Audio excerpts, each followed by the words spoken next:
کھانے کے دوران پانی پینا بھی ٹھیک ہے، نہ پانی پینا بھی ٹھیک ہے۔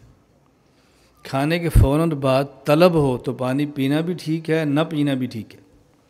یہ جو ہمارے یہاں باتیں معروف ہو گئی ہیں نا، کھانا کھانے سے پہلے پانی پینا شفا ہے، درمیان میں پئیں تو غذا ہے، آخر میں پئیں تو جی وبا ہے، یہ ہمارے یہاں مشہور ہوگی۔ کوئی غذا کہتے ہیں، کوئی دوا کہتے ہیں۔ شروع میں پئیں تو شفا ہے، درمیان میں پئیں تو دوا ہے، اور آخر میں پئیں تو وبا ہے۔ نہ شروع میں شفا ہے، نہ آخر میں وبا ہے۔ یہ ہر بندے کی طلب پر ہے۔ بس ایک بندے نے سوکھی روٹی کھائی ہے، اس کو شدید پیاس لگی ہے، وہ کھانے کے بعد پانی پینا چاہتا ہے، آپ اس کو پینے نہیں دے رہے۔ بتاؤ وہ پانی پینے سے مرے گا یا نہ پینے سے مرے گا؟ لیکن ہم نے ایک جملہ رٹا ہوا ہے، کھانے کے بعد پانی پینا وبا ہے۔ وہ اس وبا کو ختم کرنے کے لیے شفا والا پانی پی رہا ہے، آپ کہتے ہیں وبا ہے۔ ان جملوں کو سمجھا کرو۔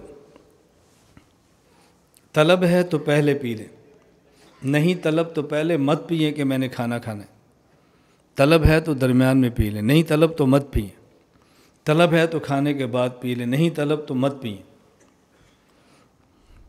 یہ بات بہت اچھی طرح ذہن نشین فرما لیں، صرف حدیث پاک اور رسول اکرم صلی اللہ علیہ وسلم کی سنت کو کسی کتاب میں پڑھنے سے غلط فہمی کے اندر مبتلا مت ہونا۔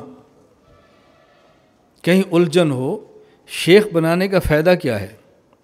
بیعت کا مقصد کیا ہے؟ مرید ہونے کا مطلب کیا ہے؟ کہ یہ باتیں پوچھیں۔ میں اس کی مثال دوں گا تو شاید بات آپ کو جلدی سمجھ آئے۔ شہد میں شفا ہے، یہ قرآن کریم کا فیصلہ ہے۔ مجھے آپ بتائیں، اگر سخت گرمی ہو، ایک شخص آپ کے پاس ہے، مجھے گرمی لگی ہے، آپ اس کو 6 چمچ شہد پلا دو اور ساتھ قرآن کریم کی آیت پڑھ دو، فی شفاء للناس۔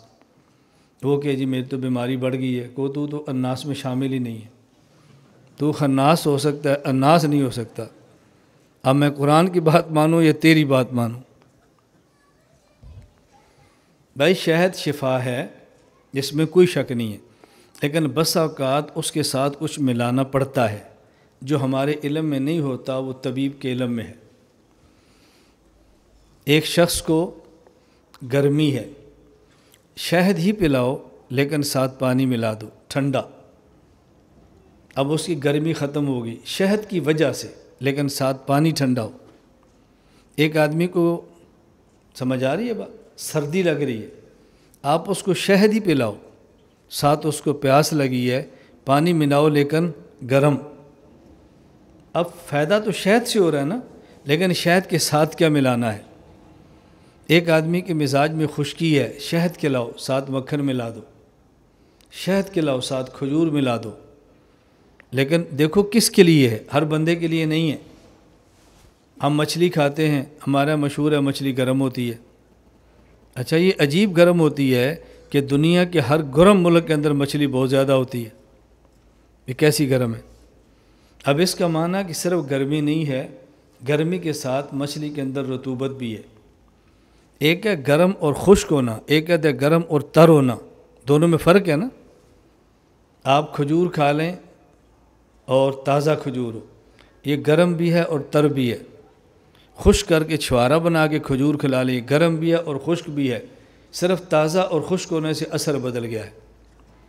شاید ایک درخت کا ہو تو اس کا اثر اور ہوتا ہے، دوسرے درخت کا ہو تو اس کا اثر اور ہوتا ہے۔